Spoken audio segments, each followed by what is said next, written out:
Bonsoir, bonsoir, belles Bonsoir. étoiles. Bonsoir, bonsoir à vous, graines d'étoiles. Ce soir, nous parlerons de cœur à cœur et d'âme à âme avec ma nouvelle invitée, ma première invitée, la délicieuse Violaine Sabatier. Nous parlerons bien sûr du mental à la conscience. Nous parlerons de grand mental avec Violaine. Alors bonsoir Violaine, merci Bonsoir. d'être là. Merci de m'avoir invitée. Pourrais-tu en fait me dire qui tu es? Alors, Qui tu es? Vas-y. je me définirais comme une exploratrice de la conscience. Je suis passionnée par les principes fondamentaux de l'existence. Je suis passionnée par la mécanique de l'existence, comment ça fonctionne. Et j'ai toujours un côté très introspectif. Donc, du coup, voilà, j'ai beaucoup exploré. Et j'ai découvert comme pas mal de connaissances en moi. Autant de questions que je me posais, autant j'obtenais des réponses. Donc voilà, écrire assez brièvement. Et je suis soutenue dans ce processus par une déficience visuelle qui m'invite à toujours aller de plus en plus explorer l'invisible et la conscience en moi. Donc j'ai plaisir à partager ce que je découvre. Ok. Il me semble aussi que tu es au potentiel. Oui, il Pourrais-tu nous en semblerait. dire plus, il semble? Il semble que oui, mon cerveau tourne à 2000 à l'heure depuis toujours. Et ça m'a pris, je suis émue de parler, ça m'a pris quand même pas mal de temps pour comprendre justement, aller amener une compréhension sur comment fonctionne le cerveau, c'est quoi son rôle vraiment, histoire d'arriver à apaiser et amener de la clarté dans le fonctionnement de ce potentiel cérébral qui est vivant, qui est très vivant en moi. Ok. Pourquoi cette telle passion justement du mental? Je ne suis pas passionnée du mental en lui-même. J'ai une passion pour comprendre Comment comment fonctionne? l'être fonctionne et donc le mental fait partie, c'est comme je dirais un des organes de la physiologie de l'être.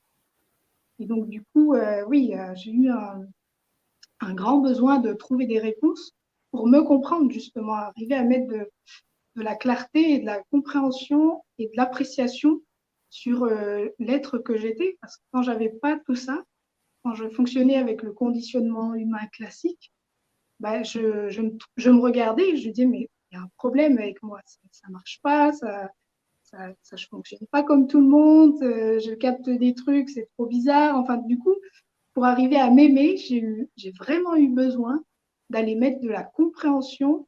Et à chaque fois que j'avais de la clarté sur la compréhension de la physiologie de l'être, c'est comme il y avait un espace qui s'ouvrait. Ah, mais je comprends pourquoi je ressens ça, en fait.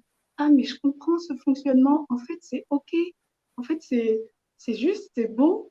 Et du coup, voilà, c'est ma passion. Elle a été très stimulée par le fait que je me comprenais pas moi-même et que j'arrivais pas à savoir comment je pouvais vivre dans ce monde et avoir une vie entre guillemets normale ou être acceptée socialement. Donc voilà, il y a deux volets quoi. Il y a l'enthousiasme profond qui a soutenu cette passion et il y a aussi toutes les souffrances et les difficultés que j'ai vécues de par l'incompréhension de ma différence. Ok. Mais la différence fait l'excellence. Pourquoi cet intérêt justement du mental? Ok, c'est pas ta passion, mais j'ai entendu que tu avais fait déjà une ou deux vidéos justement sur le mental. Pourquoi cet intérêt justement sur le mental? Alors, ce qui m'a stimulée à faire ces vidéos sur le mental, c'est que régulièrement dans la bouche de gens qui tournent, qui gravitent autour du milieu spirituel. J'entends souvent, oui, mais toi, tu es dans le mental. Oui, mais là, c'est dans le mental. Ça, c'est mental. Et à chaque fois que j'entends ça, dans mon corps, il y a quelque chose qui dit non, c'est pas les bons mots, c'est comme si c'est pas les bons mots pour définir ce qui se passe, c'est pas précis. Moi, j'ai un grand besoin de précision. Et à chaque fois que, du coup, quand j'entends ça, il y a mon être qui me dit non, va chercher de la précision parce que c'est pas assez précis de dire t'es dans le mental, le problème c'est que t'es dans le mental. Et donc, du coup, je suis allée chercher de la précision pour aller mettre les mots justes et pointer de manière plus précise sur l'endroit qui pose le problème. Quand il y a plein de pensées, ou qu'on a. Enfin, oui, voilà, quand tu as plein de pensées, d'aller trouver l'endroit, le bon endroit exactement où se trouve la source du dysfonctionnement de toutes ces pensées qui peuvent être envahissantes. Et voilà, donc c'est ça qui m'a motivée. Oui, quel est le rôle en fait du mental selon ton point de vue? Alors, selon mon point de vue, qui me vient des explications et de la clarté que mon maître m'a transmis, le mental, c'est simplement un organe euh, de perception psychique. Il y a la conscience de notre être qui conçoit des idées, des inspirations. C'est transmis, c'est reçu par notre cerveau, qui est notre antenne de connexion avec la conscience de notre être. Le cerveau traduit ces informations en signal électrique que le mental perçoit.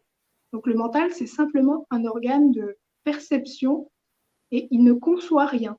Il n'a jamais été à la source d'aucune idée, aucune pensée, aucune inspiration. Ok. Moi, j'aime parler aussi, enfin, on en a parlé l'autre jour, du blabla, en fait, que j'appelle aussi une partie de mon mental. Mais tu avais en fait d'autres termes pour préciser, en fait, tu faisais la différence justement entre le mental et les pensées, en fait. Oui. C'est quoi cette différence? Parce que pour moi, de mon point de vue, c'est vrai que j'étais en fait, pour moi, ce n'est qu'une seule personne qui fait partie de moi, c'est le mental qui est ce blabla à qui je demande souvent de se taire. Ok. Donc, de mon point de vue, le mental, qui est l'organe de perception, et donc il perçoit des pensées, ces pensées, elles peuvent avoir deux sources. D'abord, de par notre cœur et notre connexion à notre être, le mental perçoit toujours la conscience de notre être. Donc, ça se matérialise par certaines pensées.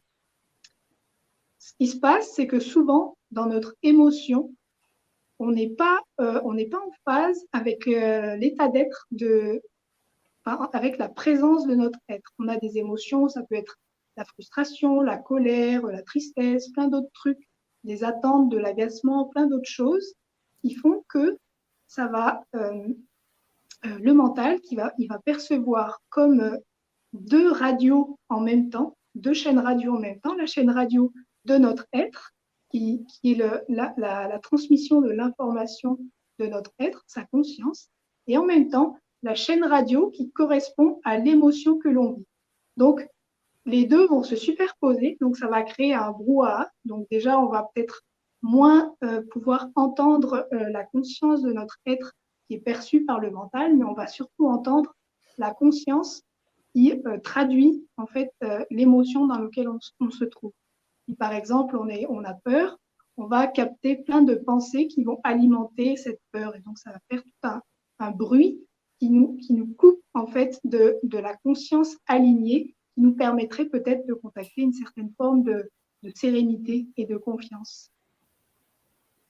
Et donc ce que je perçois que tu appelles le blabla, c'est peut-être justement quand l'état d'être émotionnel sur le plan humain, il est en décalage par rapport à la présence de notre être, à l'état de présence de notre être.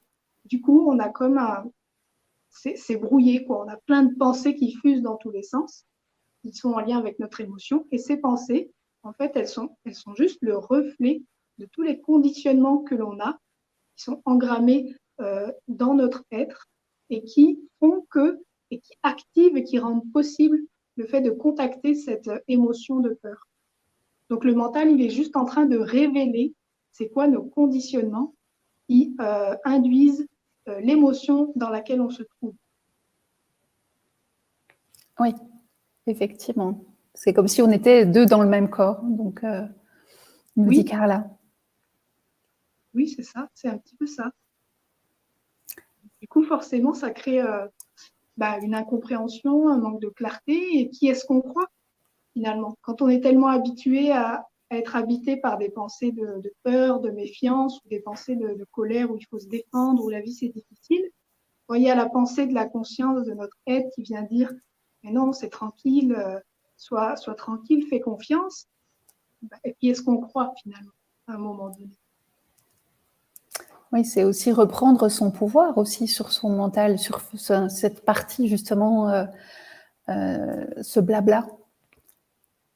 Oui, c'est aussi, on peut donc reprendre son pouvoir, ça veut dire aussi savoir trouver des techniques, s'appuyer sur les techniques pour retrouver l'alignement et avoir avoir des espaces où la pensée est alignée et claire, pouvoir se reconnecter à nous-mêmes.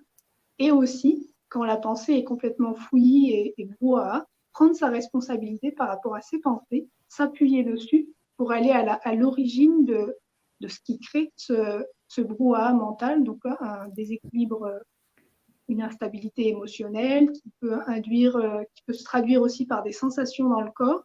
Et tout ça nous renvoie à nos conditionnements. Et donc, c'est nos conditionnements que l'on peut changer, en créer d'autres, parce que c'est à partir de eux qu'on crée notre réalité. La réalité, de mon point de vue, c'est une projection de conscience. Chacun projette sa réalité, chacun projette sa conscience. Donc, du coup, le mental, il nous révèle exactement quelle est la conscience qu'on projette à travers la nature des pensées qui vont nous traverser. Elle parle exactement de tout ce que l'on croit vrai à propos de la vie et à propos de ce que l'on est. D'ailleurs, tout à l'heure, tu vas nous partager, je pense, 3 outils pour justement apprendre à gérer notre mental. Oui.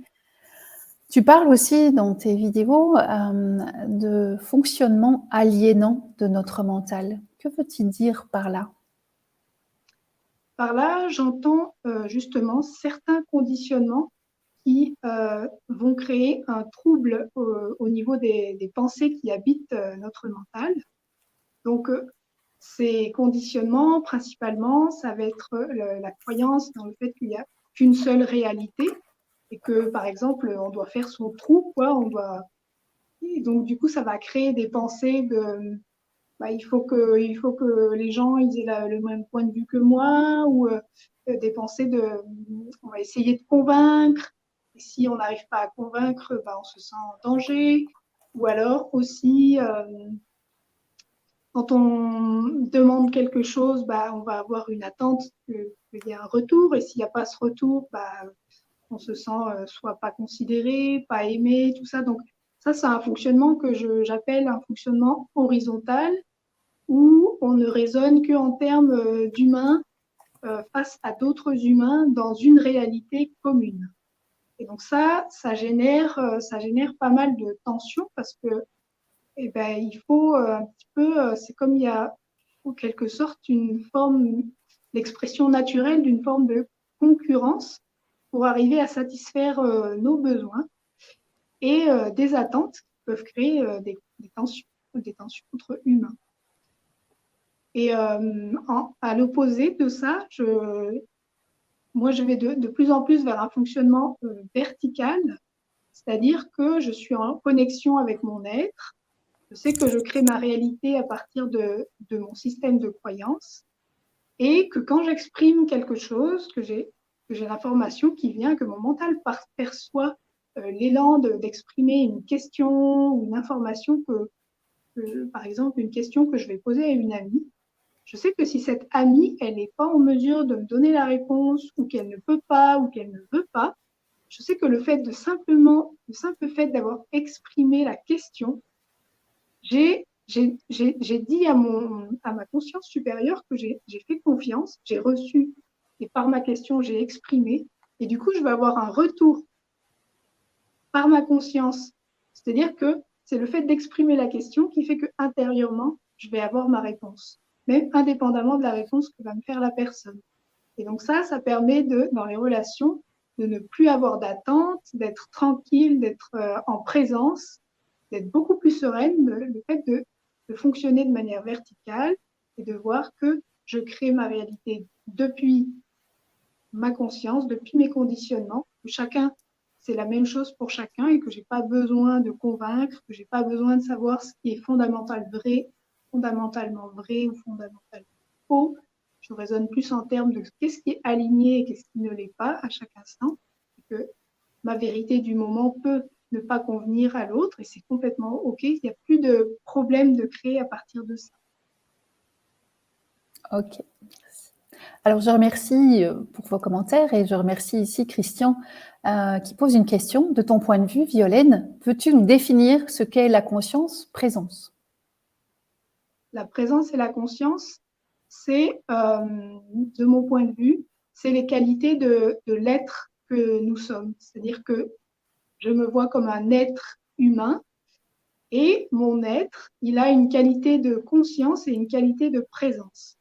Et cette qualité-là, ces deux choses-là, elles sont omniprésentes et la manifestation de mon corps et de mon univers, tout ça se déroule à l'intérieur de cette immense bulle finalement, cette bulle remplie de la présence de mon être et cette présence qui est soutenue par sa conscience. Et donc tout mon univers, à chaque instant, il baigne dans cet état de conscience et cet état de présence. Je ne sais pas si j'ai répondu à la question. Voilà ce que je peux dire à ce sujet-là. Il me semble que oui. Mais on n'entend pas le oui de Christian, oui. Mais il me semble que tu as répondu à sa question. Comment peut-on en fait définir l'intuition et le mental en fait? Alors, le mental étant l'organe de perception, c'est lui qui va percevoir, qui va recevoir l'intuition. De mon point de vue, l'intuition, c'est la conscience de l'être qui s'exprime. Et quand émotionnellement, on est aligné avec l'état de présence de notre être, et bien du coup, le mental est disponible, il n'est pas rempli d'un espèce de brouhaha, il est disponible à percevoir les intuitions qui nous viennent de notre être, donc l'expression de la conscience de notre être. C'est comme ça que je vois l'intuition. Et plus nos conditionnements sont dissonants et discordants, plus cette intuition, elle est brouillée. Donc, il y a quand même, dans l'intuition, il y a toujours la notion d'une traduction. Ça passe à travers les filtres de nos conditionnements.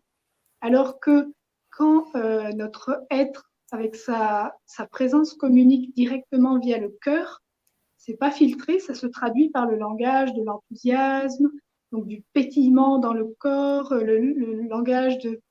On a une information, paf, on a tout de suite envie d'aller à rencontrer cette personne ou faire ce stage. On ne sait pas pourquoi, on est incapable de l'expliquer, mais il y a un élan. Donc ça, c'est une autre forme de la communication entre notre être et notre humain. Et donc cette communication-là, par le langage de l'enthousiasme et de la sérénité, elle n'est pas filtrée. Alors que le langage de l'intuition, lui, il est filtré. Et si nos conditionnements sont très, très, très, très épais et pas forcément cohérents avec la logique de la conscience de notre être, du coup, l'intuition peut être déformée. Et elle peut être captée déformée. Oui, c'est pour ça qu'on fait, je pense, une différence entre l'intuition et l'instinct. Oui. Parce que l'instinct, je pense qu'il n'est pas filtré, il est direct, c'est une réaction animale. Donc l'instinct, c'est notre survie, tandis que l'intuition, voilà, elle a quand même encore des filtres, notre intuition. Mais l'instinct peut être aussi filtré par nos conditionnements, parce que si par exemple, de la manière dont je perçois l'instinct, c'est vraiment le langage au niveau du ventre de s'en aller pour se protéger ou des choses comme ça. Et moi, personnellement, dans mon cheminement, j'étais imprégnée de conditionnements qui m'invitaient à me méfier de tout le monde. Et donc, dans mon ventre, j'avais l'instinct d'être absolument inconfortable en groupe, alors qu'il n'y avait aucune raison. Donc, de mon point de vue, parfois l'instinct, il prend, selon nos conditionnements et nos traumas, nos blessures, il prend une place aussi qui est disproportionnée. Alors que le langage de l'enthousiasme qui vient du cœur, lui n'est vraiment pas filtré, de mon point de vue. C'est vrai que je n'avais pas la même définition, en fait, Oui. parce que pour moi, l'instinct est animal, et donc il n'y a pas en fait ce filtre. Comme tu viens de l'exprimer, par rapport à tes peurs, à tes croyances, ça c'est l'instinct vraiment, pour moi, il est vraiment neutre et primaire. Ouais. Donc merci, Violaine. As-tu encore d'autres choses à nous parler, en fait, à nous dire? Ah, je vois peut-être un commentaire avant de poser encore une question. Quand on arrive à couper des perceptions négatives extérieures, notre conscience multidimensionnelle prend sa place ou via le cœur. Quand on arrive à couper des perceptions négatives extérieures, waouh. Notre conscience multidimensionnelle prend sa place via le cœur. Je n'emploierai pas ces mots-là, mais je crois que je comprends ce que la personne veut dire. C'est-à-dire que plus on s'apaise, plus on vit une forme de sérénité intérieure, moins on va créer une réalité où il va y avoir justement du négatif, où il sera perçu autrement que ça. Et donc, du coup, effectivement, ça laisse beaucoup plus de place pour la conscience multidimensionnelle. Après, j'aimerais aussi ajouter, du coup, par rapport à ce commentaire, c'est que pour percevoir quelque chose qu'on peut nommer négatif, ou ça encore, c'est voir pourquoi, qu'est-ce qu'on nomme de négatif et qu'est-ce qu'on nomme de positif. Ça, c'est aussi des étiquettes que l'on pose. Mais pour percevoir quelque chose, il faut au préalable être à la même vibration. Donc, si on perçoit du jugement, ça veut dire qu'on s'est harmonisé avec cette fréquence. Et donc, du coup, c'est un indicateur aussi assez précieux de se dire que quand je perçois du jugement, ça veut dire que je suis dans une fréquence propice à percevoir cela.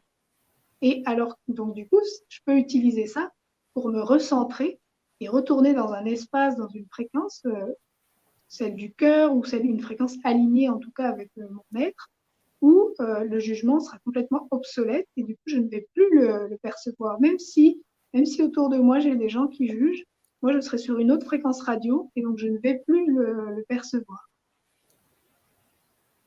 Merci. Penses-tu que le mental a des mémoires? Pour moi, la mémoire, ça ramène vraiment à l'instantané. Donc non, je ne pense pas que le mental a des mémoires, mais je pense que dans notre corps ou dans les états d'être auxquels on est habitué, ils nous connectent à certains autres versions de ici et maintenant, donc d'autres espaces-temps que l'on peut identifier comme étant dans notre passé ou dans notre futur. Et la mémoire vient de là. Pour moi, la mémoire, c'est une connexion d'état d'être, de signature fréquentielle qui nous relie à une autre version de ici et maintenant. Et du coup, voilà, pour moi, la mémoire, ce n'est absolument pas mental. Ok. Tu as fait de nombreux voyages, je crois, qui t'ont amené à justement à cette grande connaissance de l'être et de toi. Tu peux nous en parler un petit peu? Oui, j'ai fait des voyages déjà sur Terre, hein, des voyages matériels qui m'ont amené justement à rencontrer d'autres perspectives, d'autres conditionnements. Donc ça m'a aidé aussi à déjà amener de l'air dans mon conditionnement humain. Et puis aussi, donc, je fais très souvent, je fais des voyages comme intérieurs. J'appellerai pas ça ni voyage astral, ni. Quand je fais ces voyages, c'est comme je pars en rêverie et j'ai comme des films ou des mises en scène qui me sont montrées ou des images aussi qui me sont montrées et qui m'apportent de la clarté et qui m'expliquent comment l'existence ça fonctionne, comment on manifeste notre réalité. Et donc, du coup, ça me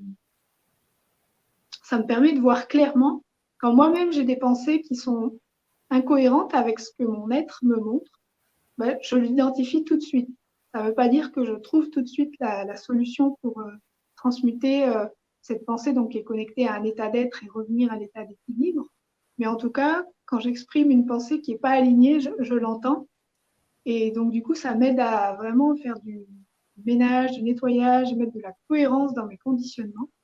Et donc, voilà, ça fait cheminer de plus en plus pour incarner la conscience, cette conscience-là qui est vivante en moi et que je suis invitée à incarner dans mon humanité et à transmettre.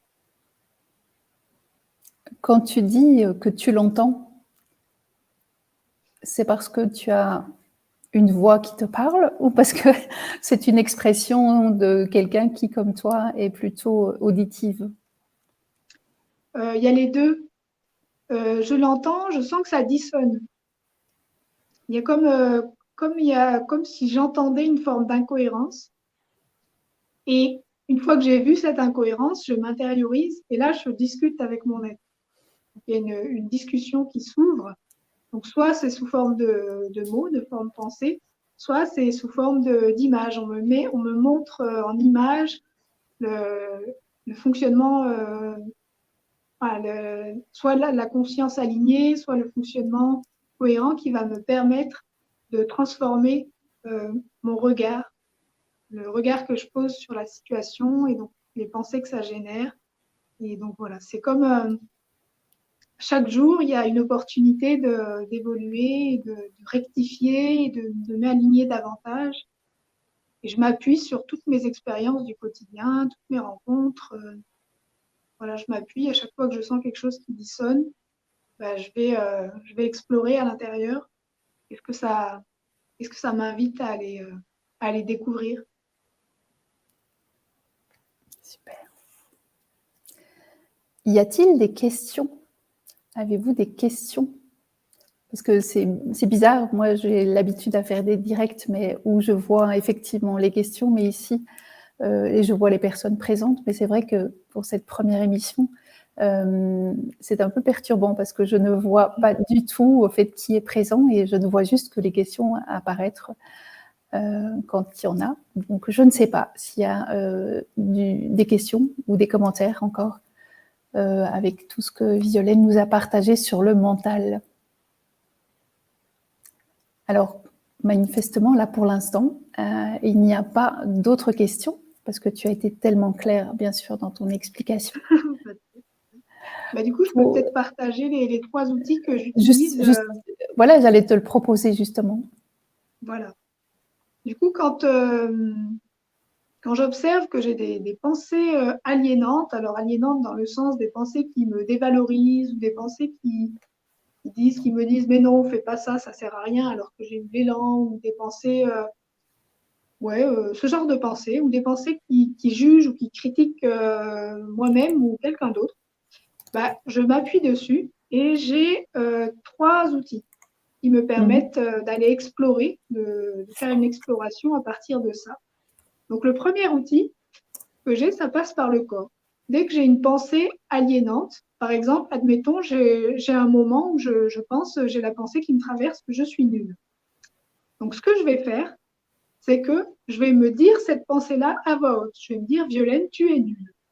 Et là, je vais aller observer dans mon corps, c'est quoi la réponse de mon corps, la sensation, s'il y a une tension à quelque part, si ça contracte, si ça tire, si ça serre, si ça picote, quel que soit ce que je ressens, je vais y donner toute mon attention et tout mon amour à cette sensation. Je vais l'observer, surtout ne pas essayer de la changer. Juste, je l'observe, je lui donne toute la place.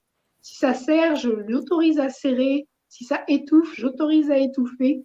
Et je donne de l'attention et je soutiens énergétiquement en donnant mon attention et en donnant mon appréciation. Et le fait de faire ça, de donner de l'appréciation et du soutien, ça va permettre un changement et la sensation va évoluer. Et par ce biais-là, je vais retrouver un état d'être plus en équilibre, plus en alignement avec mon état de présence. Ça va peut-être prendre plusieurs phases. Je vais faire ça une première fois. Une fois que la sensation s'est à peu près apaisée, souvent ce que je constate, c'est que la pensée initiale, je ne la contacte plus presque, parfois même, je n'arrive même plus à m'en rappeler, mais il y a une autre pensée qui est là. Donc l'autre pensée qui est là, pareil, de nouveau, je la reformule à haute voix et j'observe la sensation dans le corps.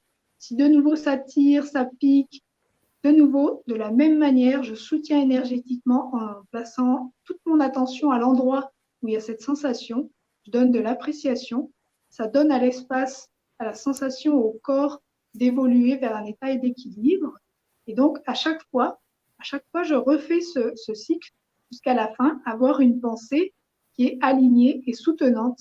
Et la pensée, ça peut être la pensée alignée par rapport à la pensée de départ, ça peut être Violaine, tu es parfaite telle que tu es, et voilà quoi. Une pensée qui est beaucoup plus apaisante.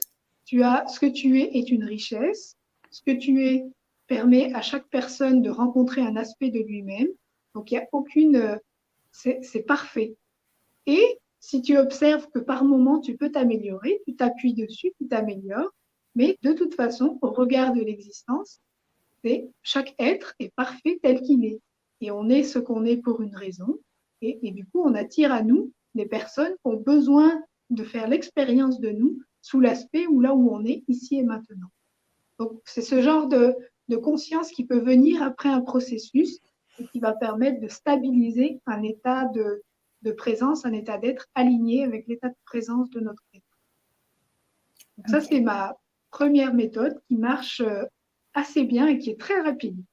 En l'espace de, par exemple, 20 minutes, je peux passer d'une pensée complètement aliénante à une pensée alignée.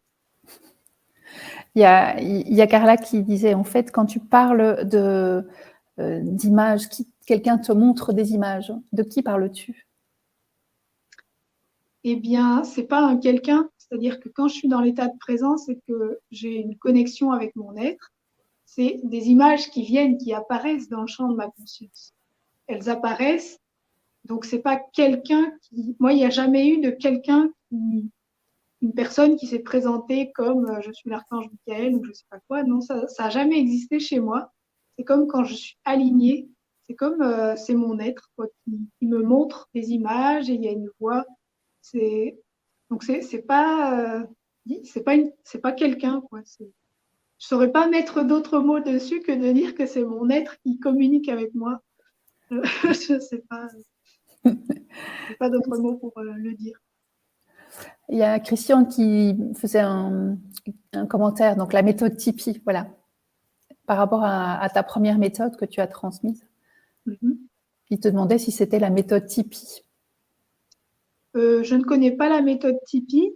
Cette méthode-là, je l'ai découverte avec Alexandre Joliet qui fait de l'ostéo-tao. D'ailleurs, c'est quelqu'un de très intéressant à interviewer aussi. Et donc, c'est avec cette personne-là que j'ai découvert cette méthode qui passe par la sensation corporelle et qui est très efficace. Ok, alors ta deuxième méthode, quelle est-elle? Alors, ma deuxième méthode, c'est la danse intuitive. Quand je suis émotionnellement perturbée ou avec des pensées perturbantes, je fais une pause et je dis à mon corps oralement que là, je lui laisse un espace pour faire les mouvements qu'il veut. Et donc, quand je laisse cet espace-là, souvent ce qui se passe, c'est qu'il y a une fusion. En fait, c'est mon être qui prend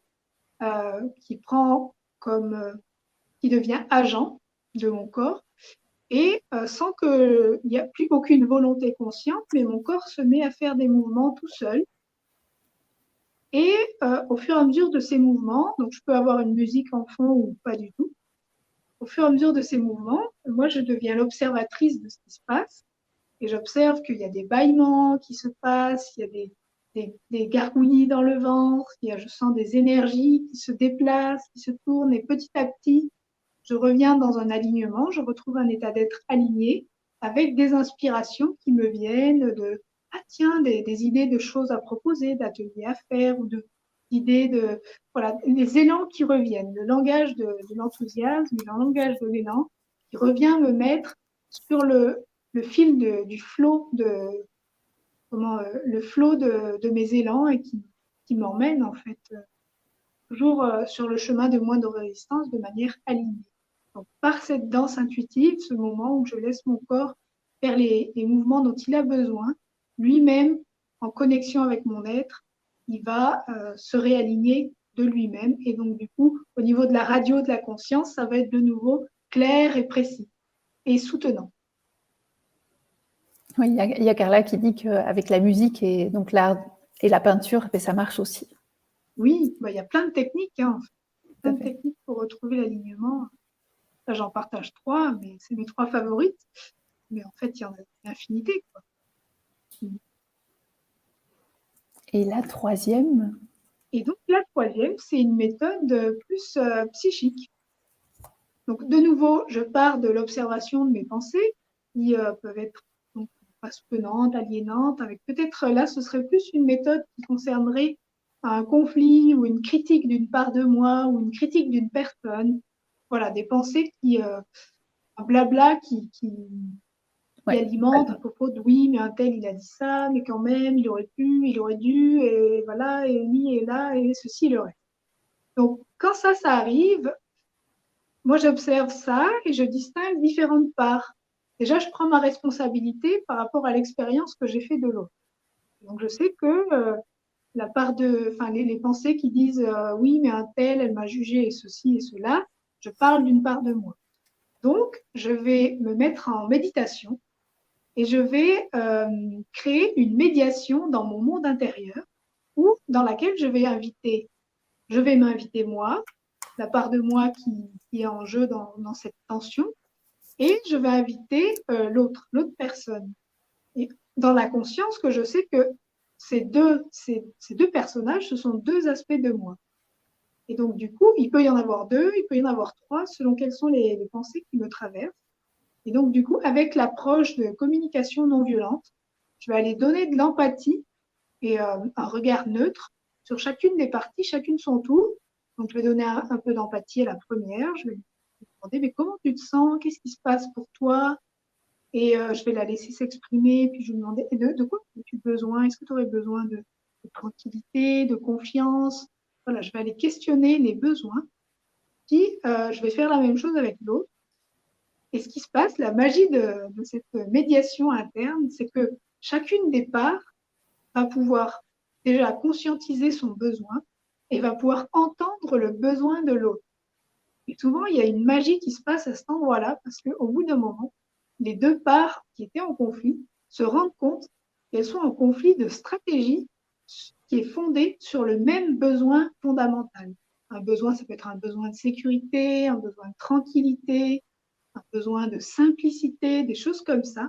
Et donc, du coup, il y a comme une réunification qui se fait. Et donc, il y a un apaisement dans le corps. Parce que, un apaisement pour deux raisons. C'est parce que chacune des parts qui étaient en conflit a pu être entendue, elle a pu être écoutée et s'est sentie comprise. Et un apaisement aussi parce qu'elles se rendent compte qu'en fait, elles sont les meilleures amies du monde.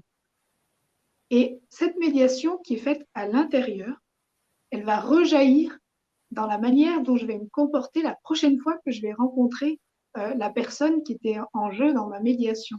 Je vais complètement changer de regard sur ce qu'elle vit parce que je me rappelle qu'en moi, j'ai vu ce qu'il y avait en dessous de son comportement et du coup, je vais pouvoir amener plus de compassion et rester plus sereine dans le même contexte qui avant avait généré de l'agitation chez moi. Donc, cette méthode-là, elle a un effet direct d'apaisement instantané et aussi un effet que je vais créer la prochaine fois que je vais être pardon, la prochaine fois que je vais être en interaction avec la personne en question, je vais le vivre depuis un endroit beaucoup plus paisible, avec beaucoup plus de compréhension et de compassion. Et avec cette méthode, à chaque fois, je fais grandir tout l'amour que je peux m'apporter à moi-même, avec les deux autres aspects aussi, puisque ça s'appuie sur le fait d'apprécier ce qui est là, et cette appréciation permet une transformation. Mais en tout cas, la méthode de médiation, elle permet une compréhension de ce qu'il y a en dessous, la beauté qu'il y a en dessous de toutes les parts de soi qui peuvent être en conflit et que parfois on a du mal à apprécier et à aimer, comme la colère ou la peur.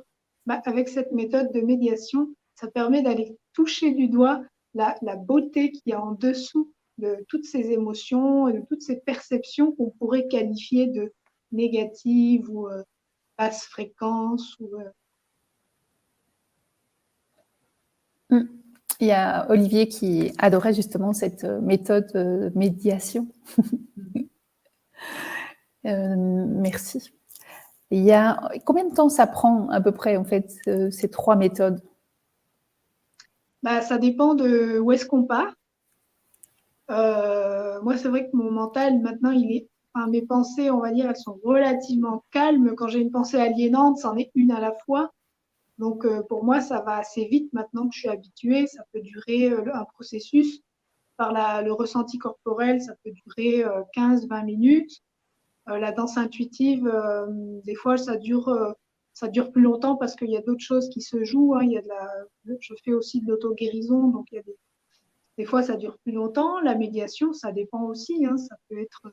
Ça peut durer 15 minutes, comme ça peut durer plus longtemps. Je peux aussi, dans la médiation, faire intervenir la part de moi qui a une totale confiance, des parts de moi très lumineuses qui vont permettre de me soutenir aussi, d'apporter quelque chose de plus. Donc, on peut être très créatif au niveau de la médiation intérieure. Donc, je dirais que la base, c'est 15 minutes.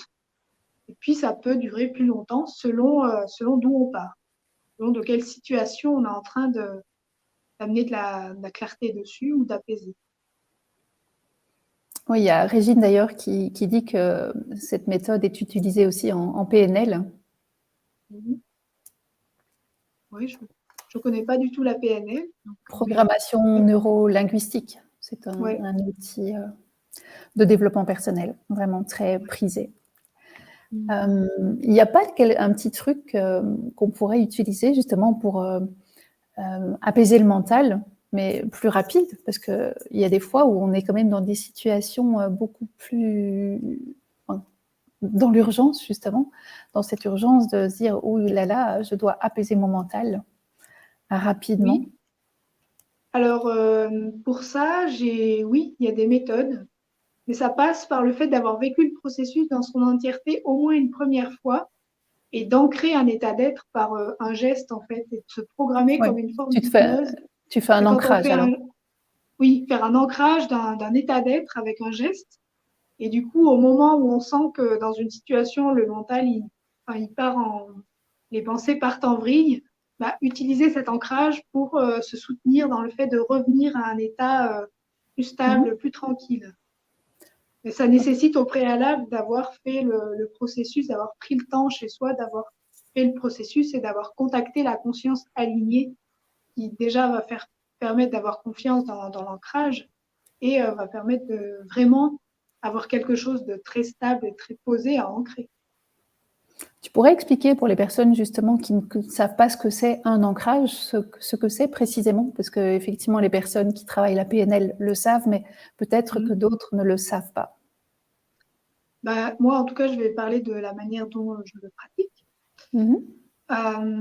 Quand j'ai fini un processus de médiation ou de danse ou d'accueil du ressenti dans le corps et que j'ai contacté un état d'être que je trouve confortable à vivre, en tout cas, qui me paraît aligné avec mon état de présence, à ce moment-là, je vais faire un mouvement, un geste particulier avec mes mains. Alors, on peut faire ça ou ça peut être, enfin, vous pouvez créer n'importe quel geste, peu importe. Ça, oui. Ou toucher avec la main un endroit du corps. Mais vous trouvez votre geste et là, vous vous dites, à chaque fois que je ferai ce geste, je recontacterai l'état d'être dans lequel je suis actuellement. Donc, ça, c'est une manière de... Et on peut le répéter 3 fois, par exemple.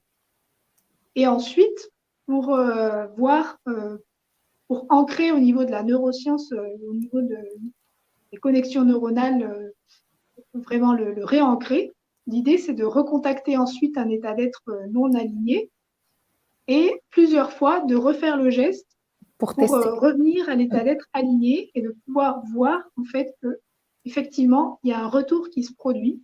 Alors la première fois, ça peut être un petit peu plus lent, mais plus on le fait la première fois, plus si on le fait 1, 2, 3 fois d'affilée, la troisième fois, ça va être quasiment beaucoup plus rapide. On sent que tout de suite l'état d'être, il se modifie et il revient dans l'axe. Et après l'avoir fait comme ça, programmé 3 fois, bah, du coup, quand il en aura besoin dans un moment de, entre guillemets, d'urgence, bah, ce sera bien ancré et bien efficace. Ok, merci. J'utilise aussi souvent la respiration. Oui. Et alors, il y a Régine qui nous dit que le meilleur ancrage est olfactif. Donc, oui. pour moi, elle utilise les huiles essentielles en parfum. Donc, ça lui permet en fait de se détacher et de rester en état d'être. D'accord, mais ça, c'est effectivement parce que Régine est olfactive et la main gauche. Et Olivier nous dit que la main gauche sur le cœur, avec respiration en conscience, en pensant à l'amour ou à la joie d'une pensée, d'une image, de parole. Bien évidemment, Olivier, je te rejoins. Oui.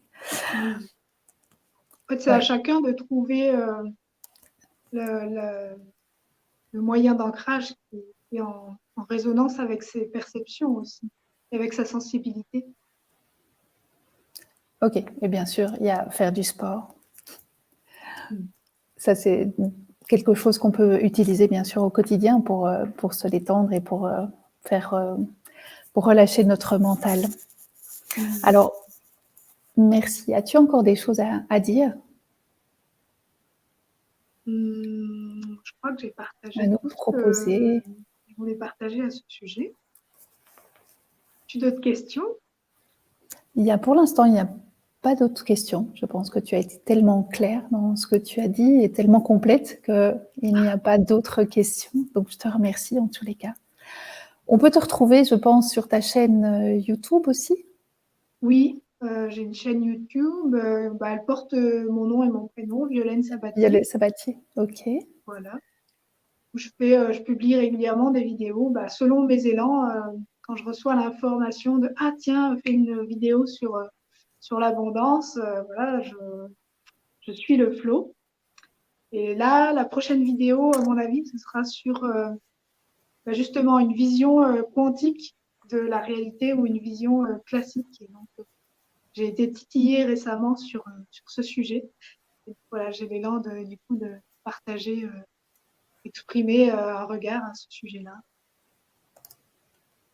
Merci. En tous les cas, je te remercie d'avoir accepté cette première invitation, en tous les cas pour cette première de Canal d'étoiles. Je sais aussi que cette semaine, Sydney va faire en fait 2 interviews sur échanges multidimensionnels. Je pense qu'il y en a une qui se fait mardi, nous a-t-il dit, sur le voyage de conscience, et jeudi avec Véronique Rossi. Donc, de toute façon, vous aurez toutes les informations, bien sûr, dans Vibration Nouvelle Terre. Je vous remercie de votre présence. Merci à toi, Violaine, d'avoir accepté encore une fois cette interview. Merci à vous, belles étoiles. Passez une excellente soirée et merci à vous. À la prochaine. Donc, cette émission, on en aura certainement encore des dimanches pour passer une soirée ensemble. Et je vous remercie de tout cœur. Merci beaucoup à vous et toute belle soirée. Au revoir, Violaine. Au revoir, belle soirée à vous.